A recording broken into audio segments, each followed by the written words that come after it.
Word Eyes brings you any educational knowledge or information around the globe, current or many years ago, that has historical or significant value. It is your eyes to the world.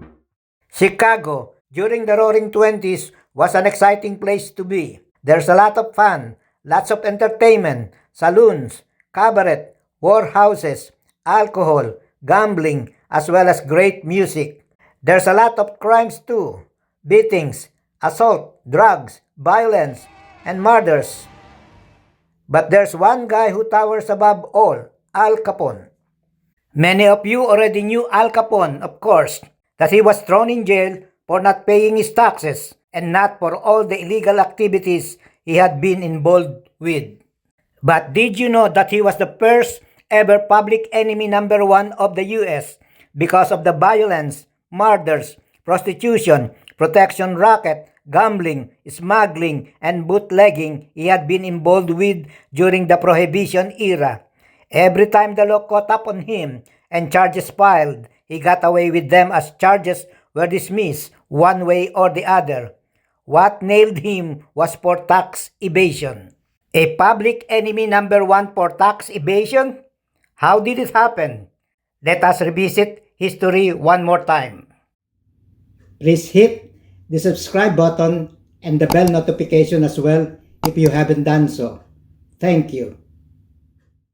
Born in Brooklyn, New York to a poor Italian immigrants, Al Capone or Alphonse Gabriel Capone at age 14 was expelled from school for having punched a woman school teacher. That incident would have Al Capone more on the streets than at home.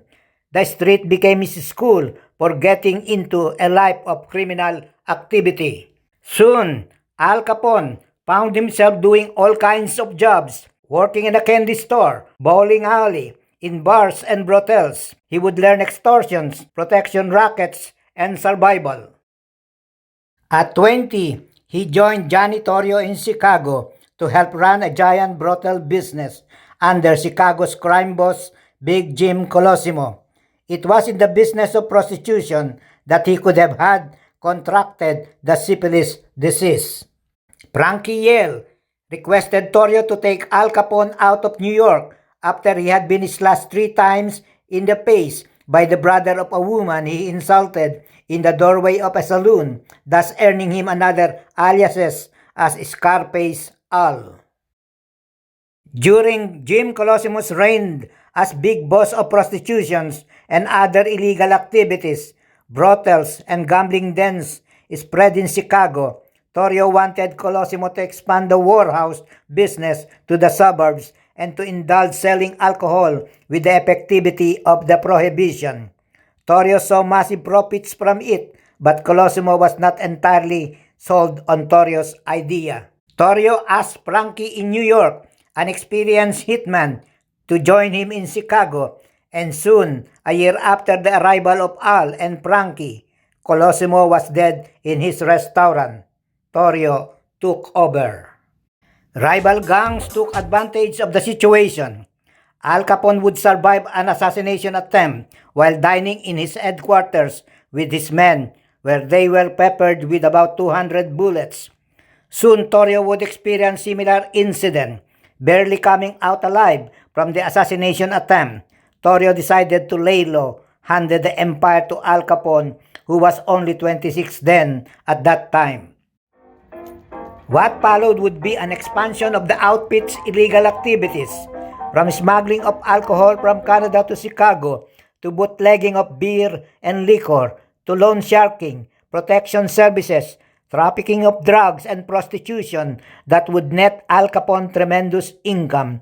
Politicians and lawmen were placed under his payroll to look the other way around.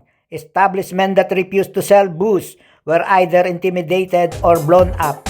As all of these were going on, the operation of illegal activities would be marred simultaneously with violence and murders. Key figures of rival gangs were assassinated or killed. Several attempts on Al Capone's life would either be thwarted or carried out and failed. leading to that infamous Valentine's massacre of Bugs Moran gang, where 7 of Moran's men were shot dead against the wall by Al Capone hitmen who posed as Lawmen. That incident would be the last straw that broke the camel's back of Chicago for the widespread violence and illegal activities. Al Capone would now face tremendous pressure from the authorities who used to coddle him. To counter it, Al Capone opened up a kitchen soup and donuts that fed about 2,000 hungry Chicagoans every day with no question asked. At one time on Thanksgiving Day in 1931, Al Capone fed about 5,000 men, women, and children. He also donated large amounts to charities and extended financial help to the poor and the unemployed. As a result of his selfless assistance to the needy Chicagoans, he became known not only as the #1 gangster in America or the first ever public enemy #1 of the United States, but also as the quintessential Robin Hood, something that few criminals has ever achieved in their lifetime. When it almost seemed the law couldn't touch him, the big break came that changed everything. While at home in Florida, he was subpoenaed to appear in a grand jury in Chicago, but relayed to the court he couldn't make it as he was bedridden with bronchopneumonia. The FBI went to his home to check, and sure enough, his alibi didn't hold water. He was slapped with a contempt of court and soon was arrested. He was released on bail, but from then on he would be appearing in court or spend sometimes in jail. At least, almost all charges thrown at him from disorderly conduct to murders and others were dismissed one way or the other. Witnesses either recanted their testimony, forgot what they saw, or seemed to suffer temporary amnesia, or didn't show up in court for fear of retribution. But the Federal Treasury agents, not to be outsmarted totally, had been gathering evidence about his income and taxes. In court, the prosecutors didn't have to prove he was into bootlegging, prostitution, and other illegal activities. All they did was show how much income he was making, that he wasn't paying his taxes. In October 18, 1931, out of 22 counts of tax evasions levied against him, he was convicted of 5 counts and sentenced to 11 years in the Atlanta Penitentiary, where he converted his cell with the amenities of a home by bribing the prison officials, like what he did when he served 8 months in Philadelphia for concealment of weapon. Later, he was moved to Alcatraz, where he was treated like ordinary inmates and even got stabbed by one of the prisoners. After almost close to 8 years, he was paroled and released. His disease had deteriorated.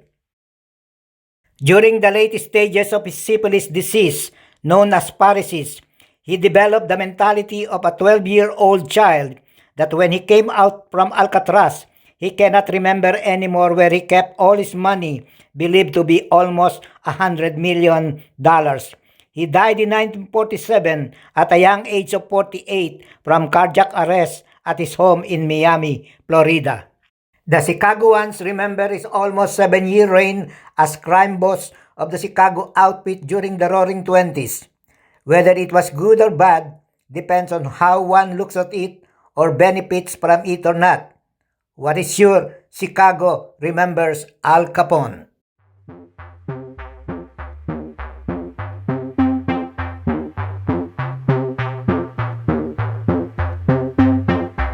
And that's for now. For Word Eyes. Stay tuned on my next vlog. And don't forget to subscribe, please. Thank you.